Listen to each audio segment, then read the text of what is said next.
नमस्कार साथियों, वेलकम। स्वागत है एक बार फिर से आप सभी का आर एस जंक्शन पे।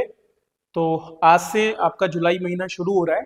1 जुलाई के साथ में हम शुरुआत करेंगे हमारे करंट की। पिछला जो महीना है मतलब जो 30 जून तक का जो भी टाइम रहा उसके दौरान जो भी मैंने आपको करंट पढ़ाई है उसका पीडीएफ मैंने शेयर कर दिया है। तो कंप्लीट पीडीएफ आपको मिल जाएगी हमारे टेलीग्राम चैनल पे। तो आप अभी जो लिंक दिया हुआ है डिस्क्रिप्शन में वहां से टेलीग्राम पे जाइए और वहां से जो है उस पीडीएफ को आप ले सकते हैं। चलिए, तो आज हम जिन मुद्दों पे बात करेंगे उसमें आपके सिलेबस से रिलेटेड बहुत सी चीजें हैं। जैसे कि हम एसडीजी राष्ट्रीय संकेतक फ्रेमवर्क की बात करेंगे, जो इंडिकेटर फ्रेमवर्क है। इसी तरह से हम ग्लोबल यूनिकॉर्न इंडेक्स 2025 जो जारी हुआ है उस पर बात करेंगे। आरबीआई द्वारा जो है अभी नॉन परफॉर्मिंग असेट्स को लेकर के एक रिपोर्ट जारी की गई है, उसे देखेंगे। साइबर जागरूकता और बैंकिंग सुरक्षा, तो इसमें भी एक रिपोर्ट आई है, उसको हम बात करेंगे। और फिर उसके बाद हम स्वदेशी C295 ट्रांसपोर्ट एयरक्राफ्ट का जो हमारे यहाँ निर्माण होगा इस पर चर्चा करने वाले हैं। अगर आपको ये कक्षा अच्छी लगती है, आप समझते हैं या मानते हैं कि ये वर्थ इट है उन बच्चों के लिए जो आरएस की तैयारी कर रहे हैं, तो आप इसे लाइक भी कीजिए और अपने दोस्तों तक इसे शेयर भी कीजिए, क्योंकि आपके शेयर करने से हमें मोटिवेशन यहाँ पर मिलता है। चलिए आगे बढ़ते हैं और शुरुआत करते हैं हमारी कक्षा की। तो सबसे पहली तो जैसा मैंने आपको बताया करंट अफेयर्स की हमारी पीडीएफ जुलाई 2025, तो ये आपको अवेलेबल है कहाँ पर, हमारे टेलीग्राम पर। तो वहां जाइए और वहां से आप इसकी पीडीएफ निःशुल्क ले लीजिए। नेक्स्ट देखते हैं। तो सस्टेनेबल डेवलपमेंट गोल्स को लेकर के एक नेशनल इंडिकेटर फ्रेमवर्क जारी किया गया है। देखिए, हमारे नीति आयोग जो है उसने ये जिम्मेदारी उठाई है कि किसी भी प्रकार से जो एसडीजी गोल्स है वो भारत में सही तरीके से क्रियान्वित हो और हमारी जो योजनाएं हैं वो अलाइंड हो इसके आधार पे। इसलिए आप देखिए कि सरकार ने पिछले 10 सालों के दौरान जो भी योजनाएं लागू की है वो कहीं ना कहीं एसडीजी गोल्स की ओर कदम बढ़ाती हुई दिखाई देती है। 2015 में जब एसडीजी गोल्स को लागू किया तो ये तय किया गया कि इन 17 गोल्स और 169 जो इसके टारगेट्स हैं उनको अचीव करने के प्रयास किए जाएंगे। इसी क्रम में इन्हें राष्ट्रीय स्तर पर लागू करने के लिए नीति आयोग जो है उसके द्वारा जो एसडीजी इंडिया इंडेक्स, ठीक है, और एक प्लेटफॉर्म डैशबोर्ड जो है वो यहाँ पर जारी किया गया 2017 में। और उसके बाद से ही हर साल जो है इंडिकेटर फ्रेमवर्क की ये रिपोर्ट जारी की जाती है। ठीक है, तो इस पर हम थोड़ा सा बात कर लेते हैं कि इस बार क्या कुछ इसमें रखा गया है। चलिए दोस्तों, तो देखिए, नेशनल इंडिकेटर फ्रेमवर्क इस नाम से एक रिपोर्ट जारी की जाती है, एक डैशबोर्ड है। इस बार 3 रिपोर्ट जारी की गई है अलग अलग तरीके की, ठीक है। और इसके माध्यम से हम जो भी मुद्दे जो हमारे एसडीजी गोल से रिलेटेड है, चाहे वो गरीबी हो, शिक्षा हो, स्वास्थ्य हो, डिजिटल इनोवेशन हो, ये सभी एसडीजी गोल का हिस्सा है। इन सभी मुद्दों पर हमने क्या काम किया, हमने कितनी प्रगति की, उसको ये शो करता है। मतलब पिछले 10 सालों के दौरान जो जो भी हमारी ग्रोथ हुई है, जो जो हमारा डेवलपमेंट हुआ, उसको ये दिखाता है। इसके अलावा कहाँ पर हम कितना खर्च कर रहे हैं उस पर भी ये बात करता है। तो इसमें कहा गया है कि कुछ क्षेत्रों में तो हमने अच्छा किया है, जैसे गरीबी हो गया, शिक्षा हो गया, स्वास्थ्य के क्षेत्र में, ठीक है, इनमें तो हम अच्छा काम कर रहे हैं। लेकिन अगर हम बात करें तो स्वच्छ ऊर्जा, लैंगिक असमानता, ठीक है, और स्वास्थ्य क्षेत्र पर व्यय, इनमें हमारा ज्यादा अच्छा प्रदर्शन नहीं है। इसी तरह से इसमें कहा गया है कि जहां स्वास्थ्य अनुसंधान पर खर्च 400% बढ़ा है, वहीं पर समग्र शिक्षा और स्वास्थ्य सेवाओं पर जो कुल व्यय है उसमें कमी देखी गई है। तो मतलब कुछ जगह पर गिरावट है और कुछ जगह पर हमने बेहतर काम यहाँ पर किया है। अभी देखिए, अगर इस फ्रेमवर्क की हम बात करें तो इसके अंतर्गत कुल 306 फ्रेमवर्क के साथ में इसकी शुरुआत की थी हमने सितंबर 2016 में। किसके द्वारा? सांख्यिकी और कार्यक्रम कार्यान्वयन मंत्रालय, ministry of statics and programme implementation. तो ये MOSPI है, मोस्पी, ठीक है, MOFPI नहीं है, ministry of statics and programme implementation. मतलब न केवल ये स्टैटिक्स को देखती है बल्कि जो भी योजनाएं हमारी हो रही है वो कैसे लागू हो पा रही है और कैसे बेहतर प्रदर्शन कर रही है उन पर नजर रखती है। इन्हीं के अंतर्गत काम करता है हमारा NSO, नेशनल स्टैटिक्स ऑफिस। तो पहले दो हमारे पास में अलग अलग चीजें थी, एक तो CSO था, ठीक है, और एक था हमारा NSSO, ठीक है। CSO सेंट्रल स्टैटिक्स ऑफिस था और NSSO national sample survey organisation था। दोनों को मर्ज करके अभी क्या बना दिया है?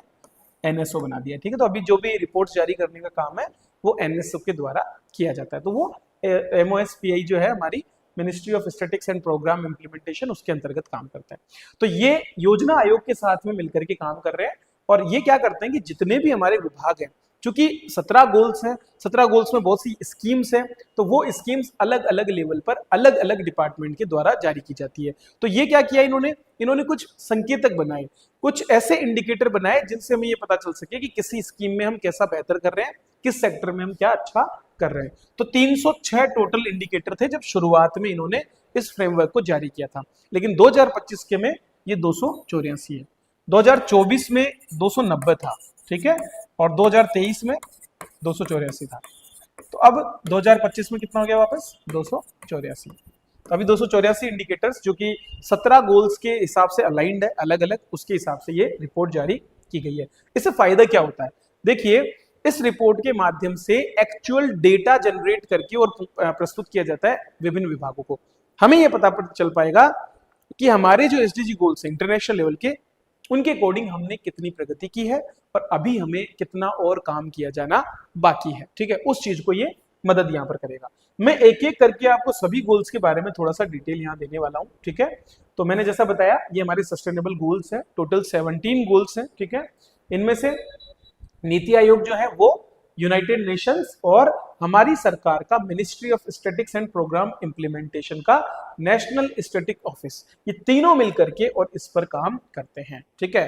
तो हमारे गोल्स को मॉनिटर करने के लिए डेटा, इंडिकेटर और स्टैटिक्स देने का काम ये रिपोर्ट हमारी कर रही है, ये फ्रेमवर्क हमारा कर रहा है। तो कुल 17 गोल आप सभी जानते हैं।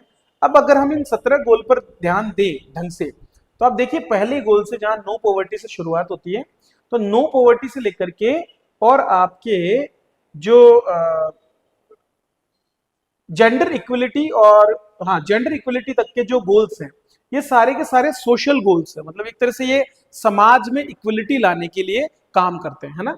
उसके बाद में अगर हम देखें तो हमारा जो क्लीन वाटर एंड सैनिटेशन से लेकर के और जो आपका सस्टेनेबल सिटीज तक के हैं, ये डिसेंट लाइफ को दर्शाते हैं, मतलब व्यक्ति के जीवन में गुणवत्तापूर्ण सुधार करना हो तो वहां पर ये मदद करते हैं। मतलब ये बेसिक्स हैं सारे, जैसे हंगर, अच्छी शिक्षा, ठीक है, इसके साथ ही अच्छा स्वास्थ्य होना, पॉवर्टी नहीं होना और इक्वलिटी होना, ये सारे जहां सोशलिटी को दिखाते हैं वहीं पर ये इकोनॉमिक प्रॉस्पेरिटी की तरफ लेके जाते हैं, ठीक है।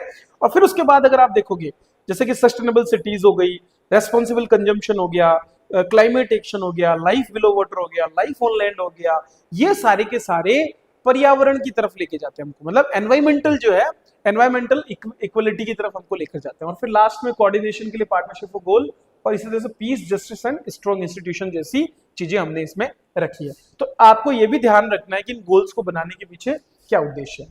अब एक एक देखो आप, जैसे पहली वाली जो है तो पॉवर्टी, जीरो पॉवर्टी की हम बात करते हैं, तो ये इंडिकेट करता है हमको, देखिए कि 2015-16 में हमारी जो आबादी है उसका proportion of man, women and children of all ages living in poverty, मतलब जो पॉवर्टी के नीचे लोगों की अगर संख्या हम बात करें तो 2015-16 से पहले ये 1/4 थी देश की, तो 1/4 लोग जो है ना गरीबी रेखा के नीचे थे। लेकिन 2019-21 के पीरियड में ये कहां पर आ गया, 15% पर आ गया। तो इस तरह से हमने 10% की गिरावट यहाँ पर की, तो ये एक अच्छा संकेतक है कि हमारे यहाँ पर इसको लेकर के काम हुआ है।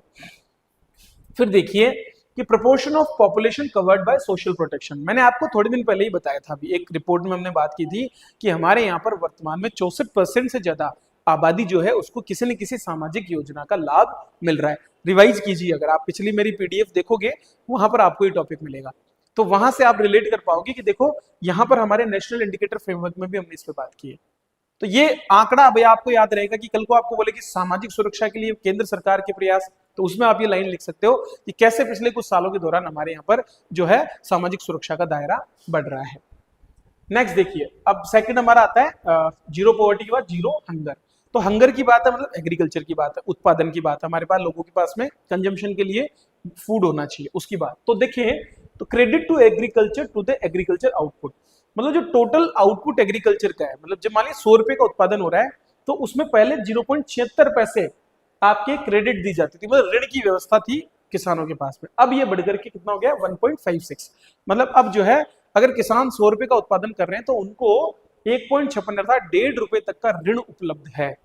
तो ऋण की उपलब्धता को दर्शाता है, मतलब credit to agriculture to the agriculture output, उसके बेसिस पे हमने ये देख लिया, ये रेशो है, ठीक है।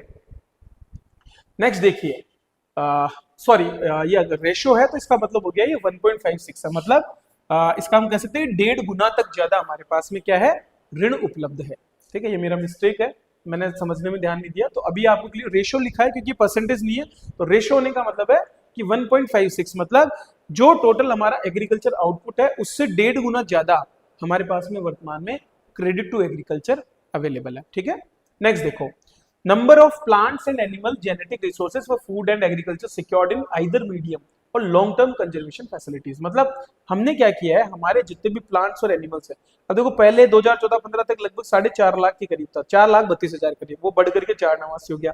इसी तरह से जो जीव है उनको लिए हमने ज्यादा काम किया, तो यहाँ पर देखो 1.5 लाख से बढ़ करके लगभग 3.5 लाख के करीब हमारा चला गया। इसी तरह से यहाँ आप फिशेस जो है उनके बारे में भी देख सकते हैं कि 47 से 102 का जेनेटिक जो रिसोर्सेज है उनको हमने संरक्षित करने का काम किया है। तो ये खाद्य सुरक्षा की तरफ कदम बढ़ाने की बात। इसी तरह तीसरे की तरफ जाए हम, तो स्वास्थ्य की बात करें तो महिलाएं जो फैमिली प्लानिंग करती है किसी भी रूप में, तो वो 2015-16 में 47% था, वो बढ़कर के 56 हो गया है।